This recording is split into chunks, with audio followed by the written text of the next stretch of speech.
And, oh, we have a visitor. She's shy. This is one of the American guinea hogs. She's actually crossed with a kune.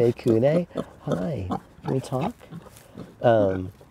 She's a mama. You can sort of see her teats. She recently had a litter, and they're sort of just, yeah, roaming out here in the vines. That's one of the other things for us, like for farming. The integration of the animals in all the systems is really important, and the pigs are most important, like helpers in the vineyard. They're the only thing, I mean, along with the cows and chickens and geese, controlling vegetation, and then we sort of use them to change, as we were talking about, like sort of what grows, is really similar to way an artist can work with a canvas. And so we never look at anything as permanent. We don't see things as right or wrong, but things that you can gradually sort of model or like sort of mold like over time. And so when I look at a vineyard, I don't see a vineyard as something that you sort of like have this grand idea in your head and then you manifest it and then it stays that way and it is like the thing. Instead, you sort of see the vineyard as something that we're gradually making like little changes to, like replacing a vine here or there, using grafting to make changes, provenage, even changes to canopy, I think, can be made, sort of without removing vines. We're always changing the animals that are here and the plants that are growing in the understory. And so we prefer to see it as a system that's sort of like building up and sort of layering over itself in a system, that is as complex as possible. And sort of like aha moment, which was like, oh, we don't have to plant one thing or two things or three things.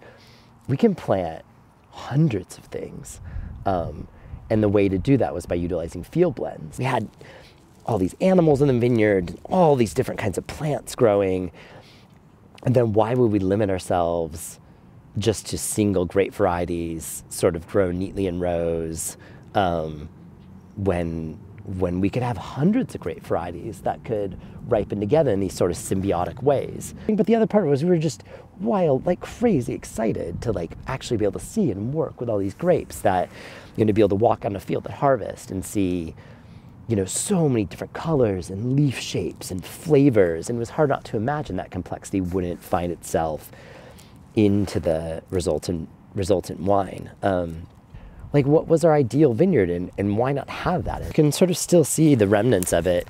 You basically cut off the head of the vine and then splice two bud sticks, in this case is whip grafting, into the cambium, and then the new plant would sort of emerge from there. And so it was also some chickens behind me now. I don't know if you can see it in the screen, but these are there's some marins and some guinea hens that are sort of searching for seeds and different microorganisms we can't see, and bringing beautiful energy to the vineyard.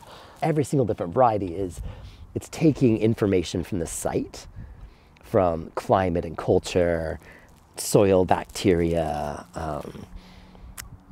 minerals, weather patterns, like all these things. And it's offering its interpretation of that. And so when you have a single varietal, you're accessing sort of one set of information that's available for the site. But as you start to work with more grape varieties, you're actually seeing the site from many, many more angles. And it can make it harder to process the information, but ultimately you're getting a more complete picture. So we put these like a bit of bonds, and then the boundaries were this sort of this historical basis, and it wasn't rigid. We weren't trying to replicate, but just use as a leaping off point. And so we sort of looked at these histories. We would look at, well, what did the southern Italian peninsula look like in just after the birth of Christ? Or what was happening in the Alps during the Kingdom of the Savoy in like the 15th century? Or what was going on in the southwest of France before phylloxera? And sort of look at those patterns and sort of developing like a place to leap. There are all these interesting connections too, like where the more creative things would happen, like dive into the wine, because it's like an interesting like thing to talk about now. And so the wine I want to talk about is called Corvus. You can see the label, and so it's from this upper field here, which is this gently rolling plateau at the top of the vineyard, and it's a little more exposed to the wind than the rest of the site. And for whatever reason, definitely makes like the darkest, most powerful wine, sort of regardless of variety. These are guinea hens. They're quite loud, so I'm sorry if that's interfering with the recording. And all the parts of this vineyard, the labels are based on constellations that are birds. And so Corvus is the raven, and you can sort of see the raven and the constellation label, and you can even see a little part of Draco, which is this other constellation based on a dragon, which is sort of a bird. And then on the back of the label for Corvus, you actually see the scallop. That's the symbol of the Camino del Santiago, which ended up being the inspiration point, for this wine. And basically based on the purported origins of Cabernet Franc at the Abbey of Roncesvalles, which is an abbey in northern Spain, which happens to lie at the beginning of the Camino del Santiago. And we have so many associations of Cabernet Franc with both Bordeaux and the Loire Valley, and we really wanted to work with it in a way that was totally outside the box. And also season extension, right? We worked really hard to have so that we're not harvesting grapes like all at once. It's like in the Willamette, when you work with Pinot, the grapes can all come in 5 days. They can all come in 10 days. And that's difficult as a winemaker because then you're forced to sort of do everything in a single moment. And we wanted to plant our vineyard so that things would be spread out. And so we could plant, work with Pinot Noir, for instance, or Pinot Noir based wines early in the harvest, and then move on to these other things and allow our harvest to unfold in this more leisurely fashion over time and end up picking in November. And the Camino starts at this Abbey of Roncesvalles and then ends in Compostela. And so starts with Cabernet Franc, ends with mencia. And then we added these other grape varieties into the mix to bring complexity and to bring unusual textures and maybe some bitterness or crazy aromatics to really fill out the wine in a deeper way. And so in this case, we used brancellao, which also known as albarello, which can produce almost Burgundian wines in Galicia, like really perfumed and beautiful. And then we used ferrol, which is also called Manseng Noir, and we used some abouriou, which is known as early Burgundy in California. And I was expecting it to be this more like sort of pale perfume, sort of delicate rendition of things, especially like given our location in a much colder place than any of those places we were talking about. And instead the wine is it's the most powerful wine produced on the farm. It's massive. It's absolutely, it's a beautiful kind of monster, but it's a monster. It's almost like crossing, Cornas with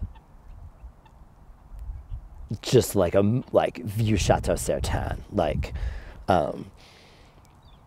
perfumed, noble, but also like rugged and super dense. And it has this, there's this crazy, like sort of heart of darkness thing about this wine that I often find in some of the best Pomerols, like this just sort of like impenetrable, but like velvety, like textural density that doesn't come from ripeness. It was a really interesting study for us in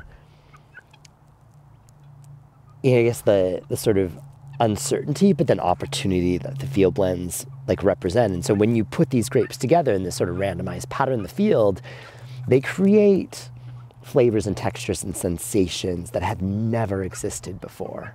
And there's no predicting like what that's going to be. And I think that's what's been most exciting for us, is that they've taken us out of a place where we're certain and we're controlling the outcome, and more into a place where we're listening really deeply with what's happening to the wine, and then have to respond in a thoughtful way, and where we have to go through this process of sort of not understanding something and then coming to understand it. Sort of what's happening to the vine when it's like in this space. It's like with this field blend, you potentially have all these different varieties communicating together and sort of figuring out like, okay, like how are we going to do this together?